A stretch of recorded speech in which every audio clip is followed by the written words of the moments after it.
cars are 8.1-liter, 1,400 horsepower, gasoline-burning race cars with 5-speed transmission. This category continues to use an all-steel engine block with aluminum cylinder heads, electronic fuel injection, and sophisticated and very technical rear suspension that allows for better weight distribution and 60-foot launch times in less than 1 second. Top speeds well over 210 miles per hour. And those top speeds come from a driver that has to be totally accurate with their shift points and their perfect launch. And Aaron Stanfield has. We're going to have a couple of left legs and off the final set. That is because we'll have been right legs cross. That's the other final well, obviously one of the left runs is right now. Each other, left and back.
Motorcycle team over.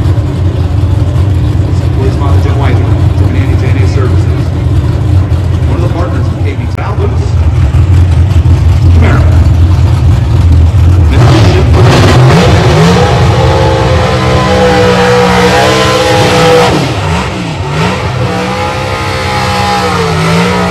Meanwhile, for Jay, he's a 5-time World Champion, 2-time winner on the season. SCAG power equipment. Outlaw, Mile High Beer.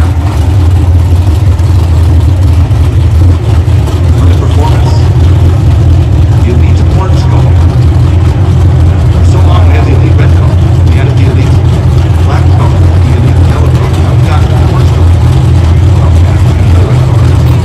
Silver color. White color. We have the Elite White color.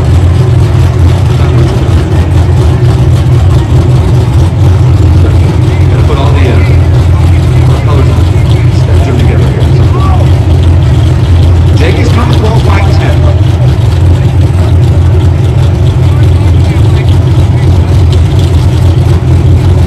Sienna's currently in number 15 spot. Father Scott walks up. Back that car on tap. Racing in honor of Pacific Valley. Emotional interview yesterday. I'm sorry about it. She had to be her first hit in this car. Never driven this car. So yesterday afternoon. All about experience, I did.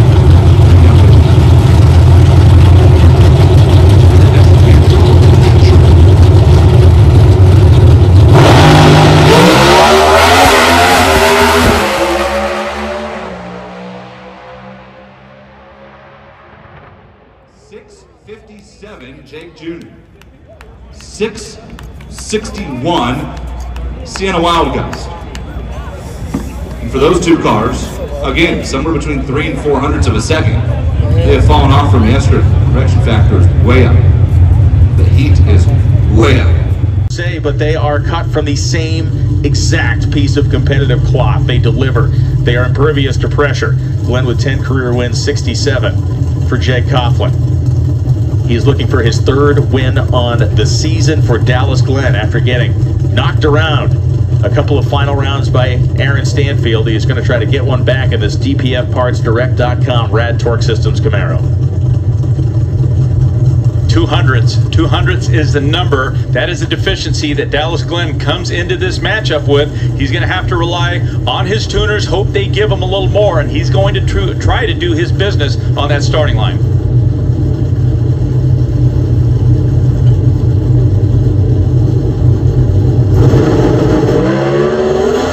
Green lights on both sides of the tree. An 0-10 reaction time for Jeg Coughlin. And at the finish line stripe, it is a win for Jeg Coughlin. A 3rd on the season. 6:53.6 at 2:09. Marginally outrunning the 6:54.1.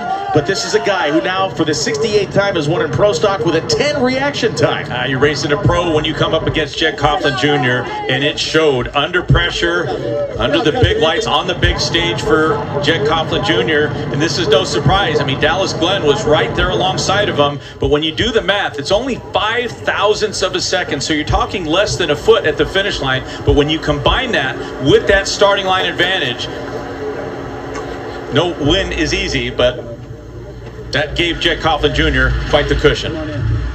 Dallas Glenn will continue to be the points leader, but now a 3-win season for the SCAG Power Equipment Chevrolet Camaro. He loves the western part of the country. I mean, he won all the way over in, Virginia? Now he's got Vegas and Seattle under his belt. We take our Dallas Glenn onboard ride in this runner-up pass to Summit Onboard. A lot of steer in that thing early. Yeah, it looked like he made an early correction. There's the glance over, and that wasn't a good sign for Dallas Glenn. And at the top end of the racetrack, as he has done now nearly 70 times, that is the Elite Motorsports crew celebrating there.